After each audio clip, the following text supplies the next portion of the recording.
Hello, my name is Ashley Lambert, and this is Very Sleepy, a podcast to help you fall asleep. So, close your eyes, take a deep breath, and settle in. And get ready for tonight's story, The Fall of the House of Usher, by Edgar Allan Poe. I know it's a bit of a deviation from fairy tales or happy type stories, but you can't discover amazing literature and not throw Poe's name into the ring. Poe was absolutely famous for the macabre and scary stories without being explicitly scary, like, say, Stephen King. But I thought, in the annals of storytelling, Poe needed to make it in here. Edgar Allan Poe was born January 19th, 1809, and he died October 7th, 1849. He was an American writer, mostly known as a poet and writer, but he was an editor and a literary critic. He's best known, obviously, for his poetry like The Raven and short stories, particularly his tales of mystery and the macabre. He is widely regarded as the central figure of Romanticism in the United States and of American literature. Poe was one of the country's earliest practitioners of the short story, and, believe it or not, he was also considered to be the inventor of the detective fiction genre, as well as a significant contributor to the emerging genre of science fiction. Poe is the first well-known American writer to earn a living through writing alone, resulting in a financially difficult life and career.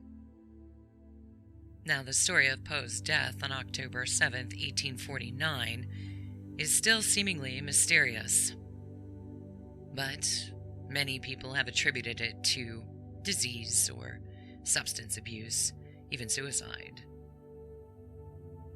Nobody really knows. It's a mystery. Poe and his works influenced literature around the world, as well as specialized fields such as cosmology and cryptology, and his work appeared and will continue to appear throughout popular culture in literature, music, films, and television. A number of his homes are now museums. The Mystery Writers of America present an annual award known as the Edgar Award for distinguished work in the mystery genre. Tonight's story, The Fall of the House of Usher, is a short story first published in 1839. It's a short story, but a work of Gothic fiction, and some of those themes, family, isolation, metaphysical identities, and possibly madness, are woven in only a way that Poe could do. And don't worry, it's not too scary for bedtime. But I do hope it makes you very, very sleepy. The Fall of the House of Usher by Edgar Allan Poe. During the whole of a dark, dull, and soundless day in the autumn of the year, when the clouds hung oppressively low in the heavens, I had been passing alone on horseback through a singularly dreary tract of country, and at length found myself, as the shades of the evening drew on, within view of the melancholy House of Usher. I know not how it was, but with the first glimpse of the building, a sense of insufferable gloom pervaded my spirit. I say insufferable, for the feeling was unrelieved by any of that half-pleasurable poetic sentiment with which the mind usually receives even the sternest natural images of the desolate or terrible. I looked upon the scene before me, upon the mere house and the simple landscape features of the domain, upon the bleak walls, upon the vacant eye-like windows, upon a few rank sedges, and upon a few white trunks of decayed trees with an utter depression of soul which I can compare to no earthly sensation more properly than to the afterdream of the reveler, the bitter lapse into everyday life, the hideous dropping off of the veil. There was an iciness, a sinking, a sickening of the heart, an unredeemed dreariness of thought which no goading of the imagination could torture into aught of the sublime. What was it, I paused to think, what was it that so unnerved me in the contemplation of the House of Usher?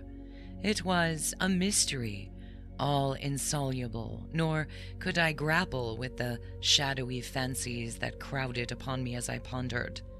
I was forced to fall back upon the unsatisfactory conclusion that, while beyond doubt, there are combinations of very simple natural objects which have the power of thus affecting us, still the analysis of this power lies among considerations beyond our depth. It was possible, I reflected, that a mere different arrangement of the particulars of the scene, of the details of the picture, would be sufficient to modify, or perhaps to annihilate, its capacity for sorrowful impression and acting upon this idea. I reined my horse to the precipitous brink of a black and lurid tarn that lay in unruffled luster by the dwelling, and gazed down, but with a shudder even more thrilling than before, upon the remodeled and inverted images of the gray sedge and the ghastly tree stems, and the vacant and eye-like windows. Nevertheless, in this mansion of gloom I now proposed to myself a sojourn of some weeks. Its proprietor, Roderick Usher, had been one of my boon companions in boyhood, but many years had elapsed since our last meeting. A letter, however, had lately reached me in a distant part of the country, a letter from him, which in its wildly important nature had admitted of no other than a personal reply. The manuscript gave evidence of nervous agitation. The writer spoke of acute bodily illness, of a mental disorder which oppressed him, and of an earnest desire to see me at his best, and indeed his only personal friend, with the view of attempting, by the cheerfulness of my society, some alleviation of his malady. It was the manner in which all of this and much more was said. It was the apparent heart that went with his request, which allowed me no room for hesitation, and I accordingly obeyed forthwith what I still considered a very singular summons. Although as boys we had been even associates, yet I really know little of my friend. His reserve had always been excessive and habitual. I was aware, however, that his very ancient family had been noted, time out of mind, for a peculiar sensibility of temperament, displaying itself through long ages in many works of exalted art, and manifested of late in repeated deeds of munificent yet unobtrusive charity, as well as in a passionate devotion to the intricacies, perhaps even more than to the orthodox and easily recognizable beauties of musical science. I had learned, too, the very remarkable fact that the stem of the Usher race, all time honored as it was, had put forth at no period any enduring branch. In other words, that the entire family lay in the direct line of descent, and had always, with very trifling and very temporary variation, so lain. It was this deficiency I considered, while running over in thought the perfect keeping of the character of the premise with the accredited character of the people, and while speculating upon the possible influence which the one, in the long lapse of centuries, might have exercised upon the other.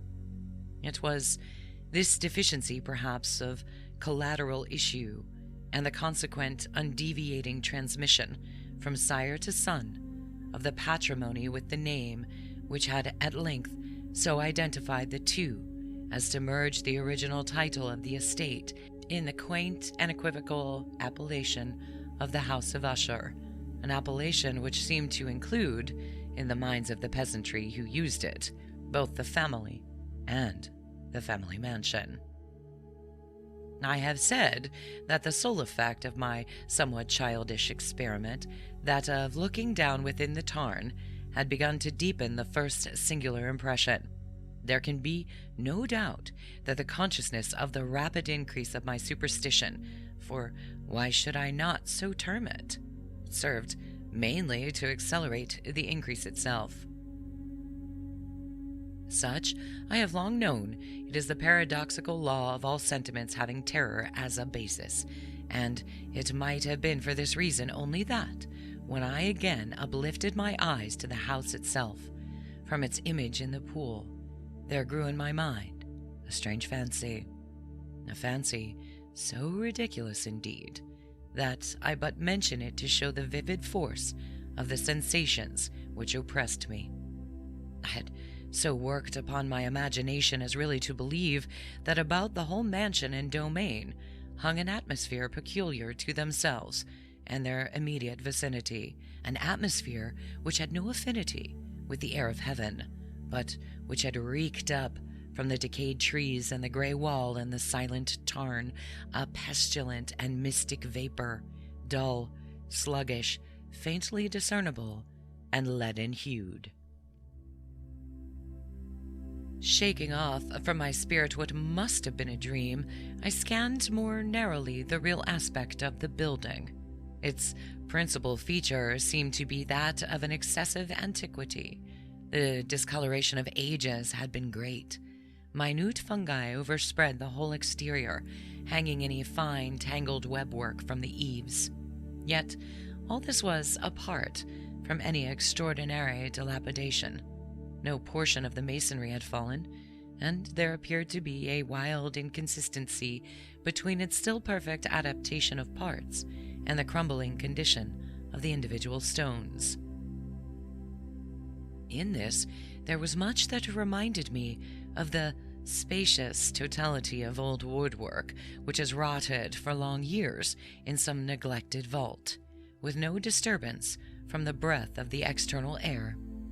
Beyond this indication of extensive decay, however, the fabric gave little token of instability. Perhaps the eye of a scrutinizing observer might have discovered a barely perceptible fissure, which, extending from the roof of the building in front, made its way down the wall in a zigzag direction, until it became lost in the sullen waters of the tarn. Noticing these things, I rode over a short causeway to the house. A servant in waiting took my horse, and I entered the Gothic archway of the hall. A valet of stealthy step thence conducted me in silence through many dark and intricate passages in my progress to the studio of his master. Much that I encountered on the way contributed, I know not how, to heighten the vague sentiments of which I have already spoken, while the objects around me, while the carvings of the ceiling, the somber tapestries of the walls, the ebon blackness of the floors, and the phantasmagoric armorial trophies which rattled as I strode were but matters to which, or to such as which, I had been accustomed to from my infancy. While I hesitated not to acknowledge how familiar was all this, I still wondered to find how unfamiliar were the fancies which ordinary images were stirring up. On one of the staircases, I met the physician of the family. His countenance, I thought, wore a mingled expression of low cunning and perplexity. He accosted me with trepidation and passed on. The valet now threw open a door and ushered me into the presence of his master.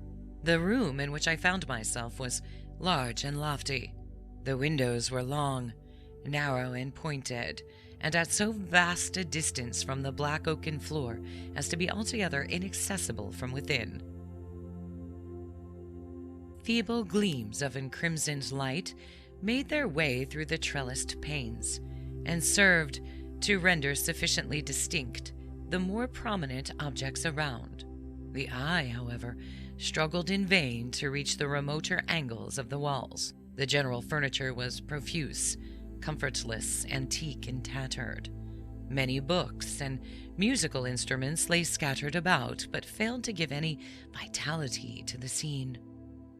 I felt that I breathed an atmosphere of sorrow, an air of stern, deep, and irredeemable gloom hung over and pervaded all. Upon my entrance, Usher arose from a sofa on which he had been lying at full length, and greeted me with a vivacious warmth which had much in it. I at first thought of an overdone cordiality, of the constrained effort of the man of the world. A glance, however, at his countenance convinced me of his perfect sincerity. We sat down, and for some moments, while he spoke not, I gazed upon him with a feeling of half of pity and half of awe. Surely man had never before so terribly altered in so brief a period as had Roderick Usher. It was with difficulty that I could bring myself to admit the identity of the wan being before me with the companion of my early boyhood. Yet the character of his face had been at all times remarkable. A cadaverousness of complexion, an eye large, liquid, and luminous beyond comparison, lips somewhat thin and very pallid, but of a surprisingly beautiful curve, a nose of a delicate model, but with a breadth of nostril unusual in similar formations, a finely molded chin speaking in its want of prominence of the want of moral energy, hair of a more than web-like softness. These features, with an inordinate expansion above the regions of the temple, made up altogether a countenance not easily to be forgotten.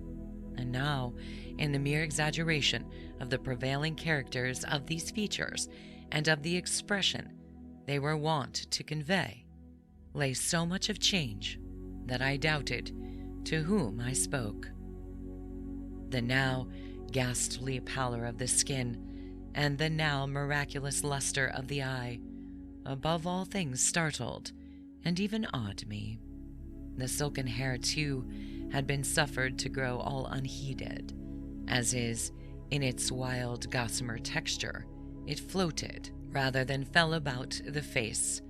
I could not, even with effort, connect its arabesque expression with any idea of simple humanity. In the manner of my friend, I was at once struck with an incoherence, an inconsistency, and I soon found this to arise from a series of feeble and futile struggles to overcome a habitual trepidancy, an excessive nervous agitation. For something of this nature I had indeed been prepared, no less by his letter than by reminiscence of certain boyish traits, and by conclusions deduced from his peculiar physical conformation and temperament. His action was alternately vivacious and sullen. His voice varied rapidly from a tremulous indecision to that species of energetic concision, that abrupt, weighty, unhurried, and hollow-sounding enunciation, that leaden, self-balanced, and perfectly modulated guttural utterance which may be observed in the lost drunkard or the irreclaimable eater of opium during the periods of his most intense excitement. It was thus that he spoke of the object of my visit, of his earnest desire to see me, and of the solace he expected me to afford him. He entered at some length into what he conceived to be the nature of his malady.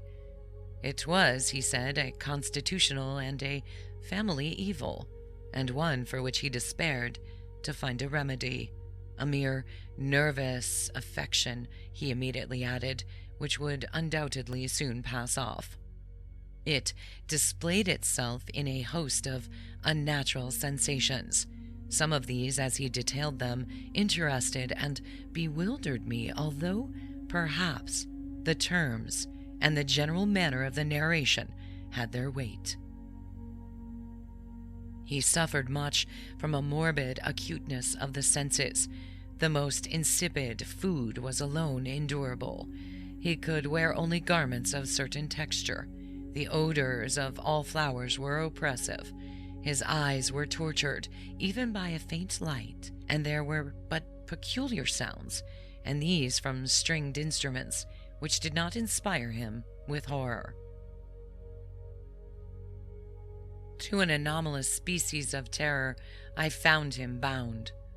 "I shall perish," said he. "I must perish in this deplorable folly, thus, and not otherwise, shall I be lost. I dread the events of the future, not in themselves, but in their results.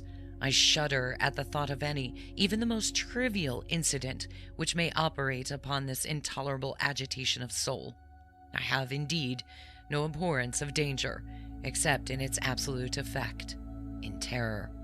In this unnerved, in this pitiable condition, I feel that the period will sooner or later arrive when I must abandon life and reason together in some struggle with the grim phantasm, fear." I learned, moreover, at intervals and through broken and equivocal hints, another singular feature of his mental condition. He was enchained by certain superstitious impressions in regard to the dwelling which he tenanted, and whence for many years he had never ventured forth, in regard to an influence whose supposititious force was conveyed in terms too shadowy here to be restated. An influence which some peculiarities in the mere form and substance of his family mansion had, by dint of long sufferance, he said, obtained over his spirit, an effect which the physique of the grey walls and turrets, and of the dim tarn into which they all looked down, had at length brought upon the morale of his existence.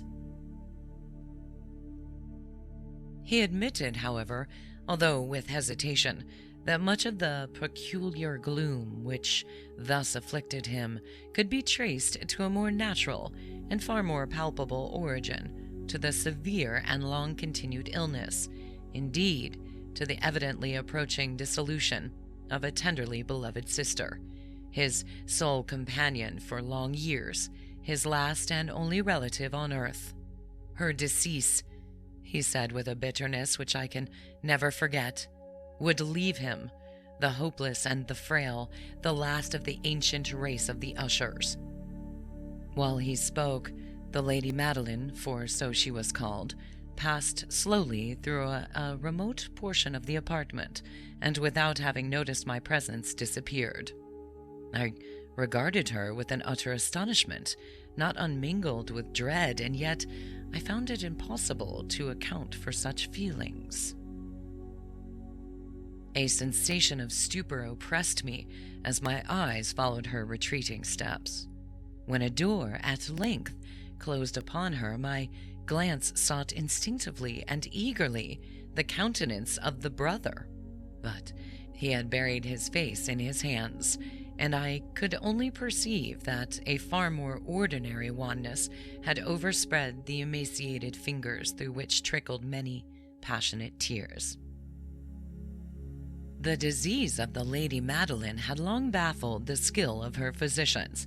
A settled apathy, a gradual wasting away of the person, and frequent, although transient, affections of a partially cataleptical character were the unusual diagnosis.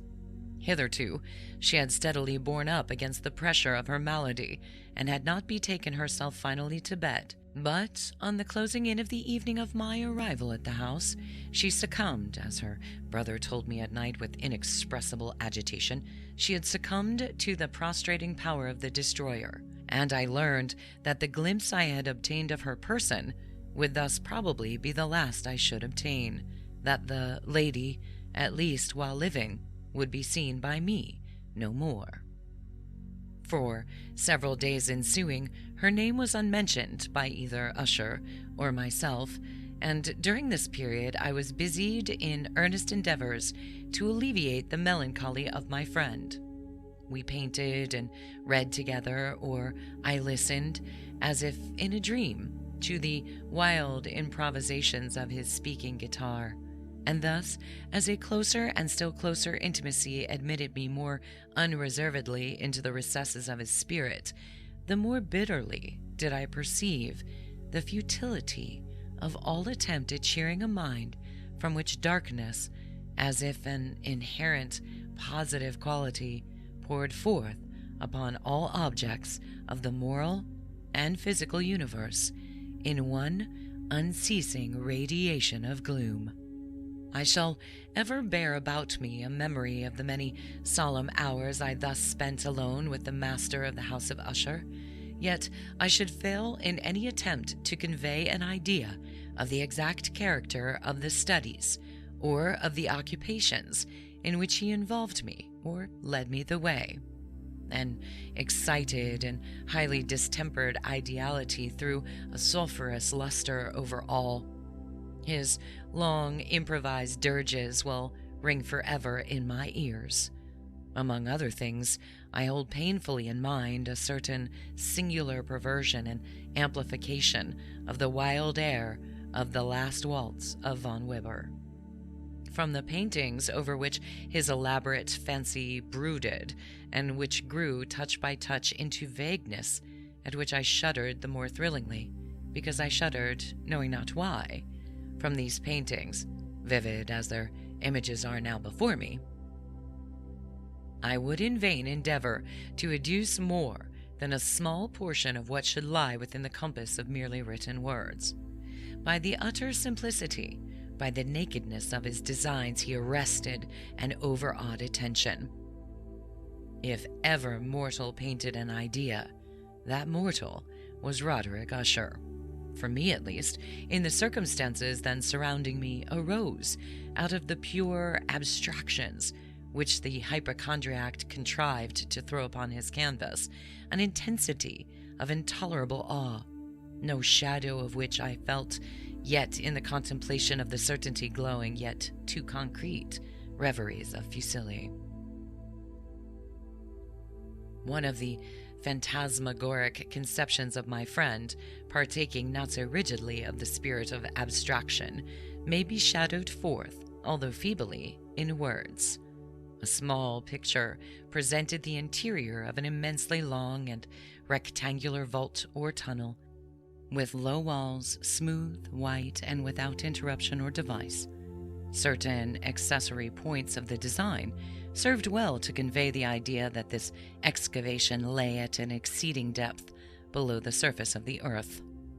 No outlet was observed in any portion of its vast extent, and no torch or other artificial light source was discernible, yet a flood of intense rays rolled throughout and bathed the whole in a ghastly and inappropriate splendor. I have just spoken of that morbid condition of the auditory nerve which rendered all music intolerable to the sufferer, with the exception of certain effects of stringed instruments. It was, perhaps, the narrow limits to which he thus confined himself upon the guitar, which gave birth in great measure to the fantastic character of his performances, but the fervid faculty of his impromptus could not be so accounted for. They must have been, and were, in the notes as well as in the words of his wild fantasies, for he not unfrequently accompanied himself with rhymed verbal improvisations. It was the result of that intense mental collectedness and concentration to which I have previously alluded as observable only in particular moments of the highest artificial excitement. The words of one of these rhapsodies I have easily remembered. I was perhaps the more forcibly impressed with it as he gave it, because in the under or mystic current of its meaning, I fancied that I perceived, and for the first time, a full consciousness on the part of Usher, of the tottering of his lofty reason upon her throne, the verses which were entitled The Haunted Palace. I well remember that suggestions arising from this ballad led us into a train of thought wherein became manifest an opinion of Usher's, which I mention not so much on account of its novelty for other men, might have thought thus, but more as on account of the pertinacity with which he maintained it. This opinion, in its general form, was that of the sentience of all vegetable things, but in his disordered fancy, the idea had assumed a more daring character and trespassed upon certain conditions upon the kingdom of inorganization. I lack words to express the full extent or the earnest abandon of his persuasion. The belief, however, was connected, as I have previously hinted, with the gray stones of the home of his forefathers. The condition of this sentience had here, he imagined, fulfilled in the method of collection of these stones, in the order of their arrangement, as well as in that of the many fungi which overspread them, and of the decayed trees which stood around. Above all, in the long undisturbed endurance of this arrangement, and in its reduplication in the still waters of the tarn, its evidence, the evidence of the sentience, was to be seen, he said, and I here started as he spoke, in the gradual yet certain condensation of an atmosphere of their own about the waters and the walls. The result was discoverable, he added, in that silent, yet important and terrible influence for which centuries had molded the destinies of his family, and which made him what I now saw him, what he was.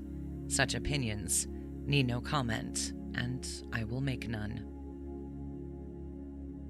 Our books, the books which for years had formed no small portion of the mental existence of the invalid, were, as might be supposed, in strict keeping with this character of phantasm we pored together over such works. I could not help thinking of the wild ritual of this work and its probable influence upon the hypochondriac, when one evening, having informed me abruptly that the Lady Madeline was no more, he stated his intention of preserving her for a fortnight, previously to its final interment, in one of the numerous vaults within the main walls of the building. The worldly reason, however, assigned for this singular proceeding was one which I did not feel at liberty to dispute. The brother had been led to his resolution, or so he told me, by consideration of the unusual character of the malady of the deceased, of certain obtrusive and eager inquiries on the part of her medical men, and of the remote and exposed situation of the burial ground of the family. I will not deny that when I called to mind the sinister countenance of the person whom I met upon the staircase on the day of my arrival at the house, I had no desire to oppose what I regarded as, at best, but a harmless, and by no means an unnatural precaution.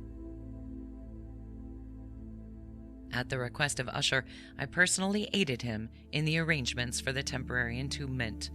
The body having been encoffined, we two alone bore it to its rest.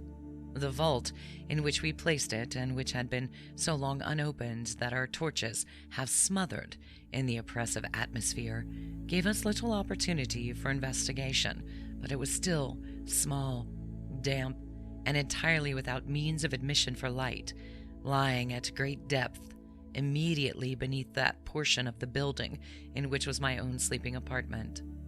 It had been used, apparently, in remote feudal times for the worst purposes of a dungeon keep, and in later days as a place of deposit for powder or some other highly combustible substance, as a portion of its floor and the whole interior of a long archway through which we reached it were carefully sheathed with copper. The door of massive iron had been also similarly protected. Its immense weight caused an unusually sharp grating sound as it moved upon its hinges. Having deposited our mournful burden upon trestles within this region of horror, we partially turned aside the yet unscrewed lid of the coffin and looked upon the face of the tenant. A striking similitude between the brother and sister now first arrested my attention, and Usher, divining perhaps my thoughts, murmured out some few words from which I had learned that the deceased and himself had been twins. and that sympathies of a scarcely intelligible nature had always existed between them. Our glances, however, rested not long upon the dead, for we could not regard her unawed. The disease, which had thus entombed the lady in the maturity of youth, had left, as usual in all maladies of a strictly epileptical character, the mockery of a faint blush upon the bosom and the face, and that suspiciously lingering smile upon the lips, which is so terrible in death. We replaced and screwed down the lid, and having secured the door of iron, made our way with toil into the scarcely less gloomy apartments of the upper portion of the house. And now, some days of bitter grief having elapsed, an observable change came over the features of the mental disorder of my friend. His ordinary manner had vanished. His ordinary occupations were neglected or forgotten. He roamed from chamber to chamber with hurried, unequal, and objectless step. The pallor of his countenance had assumed, if possible, a more ghastly hue, but the luminousness of his eye had utterly gone out, and once occasional huskiness of his tone was heard no more, and a tremulous quaver, as if of extreme terror, habitually characterized his utterance. There were times, indeed, when I thought his unceasingly agitated mind was laboring with some oppressive secret, to divulge which he struggled for the necessary courage. At times, again, I was obliged to resolve all into the mere inexplicable vagaries of madness, for I beheld him gazing upon vacancy for long hours, in an attitude of the profoundest attention, as if listening to some imaginary sound. It was no wonder that his condition terrified, that it infected me. I felt creeping upon me by slow yet certain degrees the wild influences of his own fantastic yet impressive superstitions. It was, especially upon retiring to bed, late in the night of the 7th or 8th day after placing the Lady Madeline within the dungeon, that I experienced the full power of such feelings. Sleep came not near my couch. While the hours waned and waned away, I struggled to reason off the nervousness which had dominion over me. I endeavored to believe that much, if not all, of what I felt was due to the bewildering influence of the gloomy furniture of the room, of the dark and tattered draperies which, tortured into motion by the breath of a rising tempest, swayed fitfully to and fro upon the walls, and rustled uneasily about the decorations of the bed. But my efforts were fruitless. An irrepressible tremor gradually pervaded my frame, and at length, upon my very heart, sat an incubus of utterly causeless alarm. Shaking this off with a gasp and a struggle, I uplifted myself on the pillows, and peering earnestly within the intense darkness of the chamber, hearkened, I know not why, except that an instinctive spirit prompted me to certain low and indefinite sounds which came through the pauses of the storm at long intervals, I know not whence. Overpowered by an intense sentiment of horror, unaccountable yet unendurable, I threw on my clothes with haste, for I felt that I should sleep no more during the night, and endeavored to arouse myself from the pitiable condition into which I had fallen by pacing rapidly to and fro through the apartment. I had taken but few turns in this manner when a light step on an adjoining staircase arrested my attention. I presently recognized it as that of Usher. In an instant afterward, he rapped with a gentle touch at my door, and entered bearing a lamp. His countenance was, as usual, wan, but moreover there was a species of hilarity in his eyes, and evidently restrained hysteria in his whole demeanor. His air appalled me, but anything was preferable to the solitude which I had so long endured, and I even welcomed his presence as a relief. "And you have not seen it?" he said abruptly, after having stared about him for some moments in silence. "You have not seen it, then? But stay, you shall." Thus speaking, and having carefully shaded his lamp, he hurried to one of the casements and threw it freely open to the storm. The impetuous fury of the entering gust nearly lifted us from our feet. It was indeed a tempestuous yet sternly beautiful night, and one wildly singular in its terror and its beauty. A whirlwind had apparently collected its force in our vicinity, for there were frequent and violent alterations in the direction of the wind, and the exceeding density of the clouds, which hung so low as to press upon the turrets of the house, did not prevent our perceiving the lifelike velocity with which they flew careening from all points against each other, without passing away into the distance. I say that even their exceeding density did not prevent our perceiving this, yet we had no glimpse of the moon or stars, nor was there any flashing forth of the lightning, but the under surfaces of the huge masses of agitated vapor, as well as all terrestrial objects immediately around us, were glowing in the unnatural light of a faintly luminous and distinctly visible gaseous exhalation which hung about and enshrouded the mansion. "You must not, you shall not behold this," I said, shudderingly to Usher, as I led him with a gentle violence from the window to a seat. "These appearances which bewilder you are merely electrical phenomena, not uncommon, or it may be that they have their ghastly origin in the rank miasma of the tarn. Let us close this casement. The air is chilling and dangerous to your frame. Here is one of your favorite romances I will read, and you shall listen, and so we will pass away this terrible night together." The antique volume which I had taken up was The Mad Tryst of Sir Lancelot Canning, but I had called it a favorite of Usher's more in sad jest than in earnest, for in truth there is little in its uncouth and unimaginative prolixity which could have been interest for the lofty and spiritual ideality of my friend. It was, however, the only book immediately at hand, and I indulged a vague hope that the excitement which now agitated the hypochondriac might find relief, for the history of mental disorder is full of similar anomalies, even in the extremeness of the folly which I should read. Could I have judged, indeed, by the wild, overstrained air of vivacity with which he hearkened, or apparently hearkened, to the words of the tale, I might well have congratulated myself upon the success of my design. I had arrived at that well-known portion of the story where the hero of the tryst, having sought in vain for peaceable admission into the dwelling of the hermit, proceeds to make good an entrance by force. Here, it will be remembered, the words of the narrative ran thus.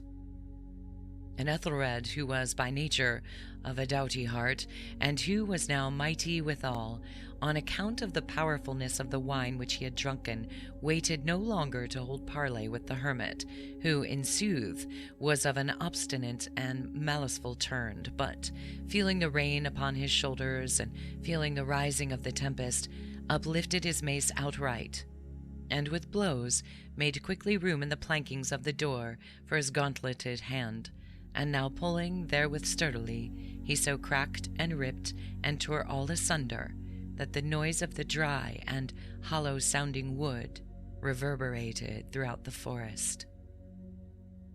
At the termination of this sentence I started, and for a moment paused, for it appeared to me that for some very remote portion of the mansion came indistinctly to my ears what might have been, in its exact similarity of character, the echo, a dull and stifled one certainly, but the echo of the very cracking and ripping sound which Sir Lancelot had so particularly described.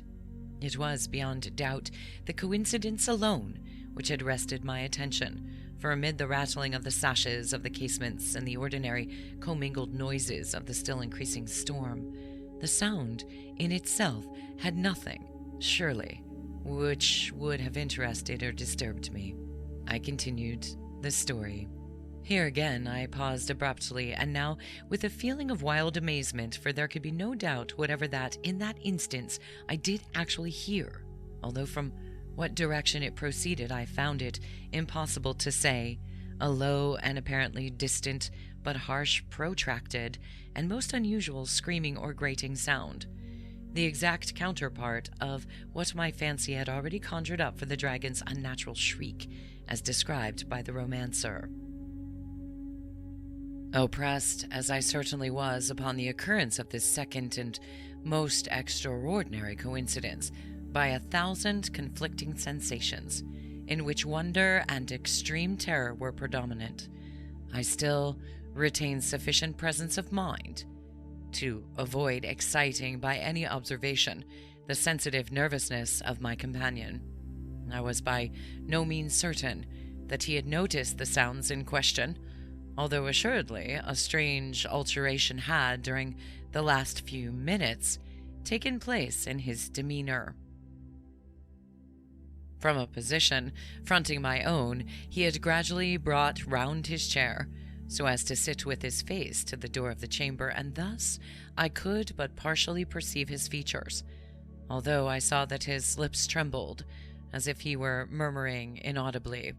His head had dropped upon his breast, yet I knew that he was not asleep, from the wide and rigid opening of the eye, as I caught a glance of it in profile. The motion of his body, too, was at variance with this idea, for he rocked from side to side with a gentle yet constant and uniform sway. Having rapidly taken notice of all of this, I resumed the narrative of Sir Launcelot, which thus proceeded. And now, the champion, having escaped from the terrible fury of the dragon, bethinking himself of the brazen shield, and of the breaking up of the enchantment which was upon it, removed the carcass from out of the way before him, and approached valorously over the silver pavement of the castle, to where the shield was upon the wall, which in sooth tarried not for his full coming, but fell down at his feet upon the silver floor with a mighty great and terrible ringing sound. No soon had these syllables passed my lips than, as if a shield of brass had indeed at the moment fallen heavily upon the floor of silver, I became aware of a distinct, hollow, metallic, and clangorous, yet apparently muffled reverberation. Completely unnerved, I leaped to my feet, but the measured rocking movement of Usher was undisturbed. I rushed to the chair in which he sat. His eyes were bent fixedly before him, and throughout his whole countenance there reigned a stony rigidity. But as I placed my hand upon his shoulder, there came a strong shudder over his whole person. A sickly smile quivered about his lips, and I saw that he spoke in a low, hurried, and gibbering murmur, as if unconscious of my presence. Bending closely over him, I at length drank in the hideous import of his words. "Not hear it?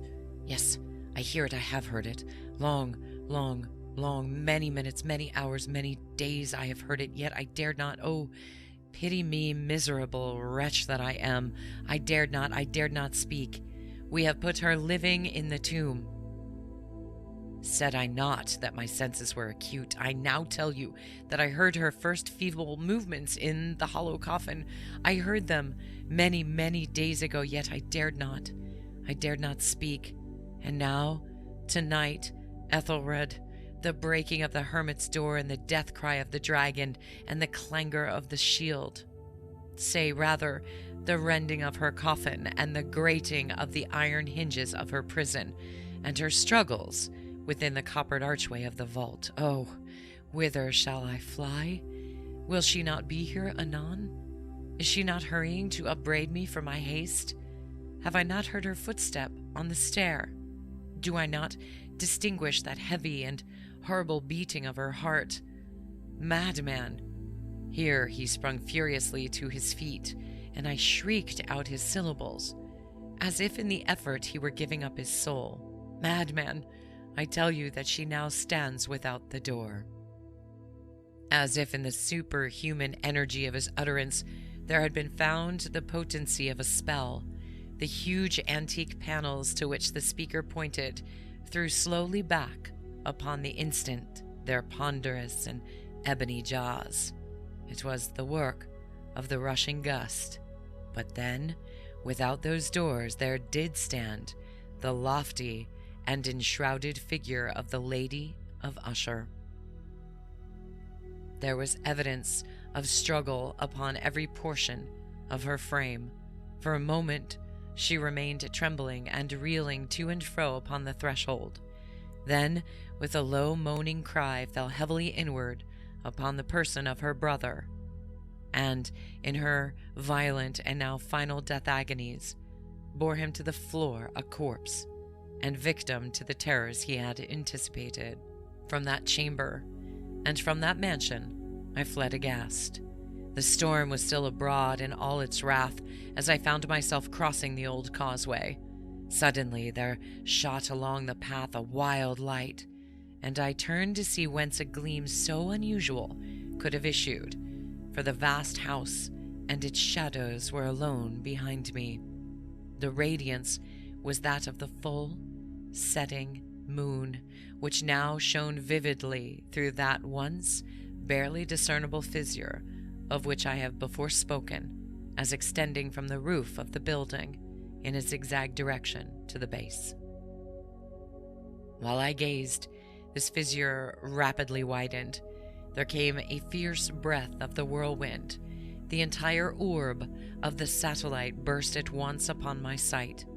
My brain reeled as I saw the mighty walls rushing asunder. There was a long, tumultuous shouting sound, like the voice of 1,000 waters, and the deep and dank tarn at my feet closed sullenly and silently over the fragments of the House of Usher. The end.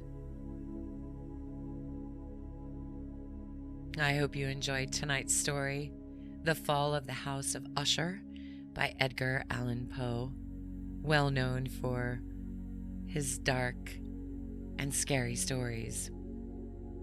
Hopefully it didn't keep you up too late. Thank you so much for supporting the show with your likes, with your comments, and your subscribing. I really, really appreciate it. Thank you. If this is your first time here, welcome. Thank you for joining, and I hope that you'll join again. I'm Ashley Lambert, and this is Fairy Sleepy. Until next time, good night.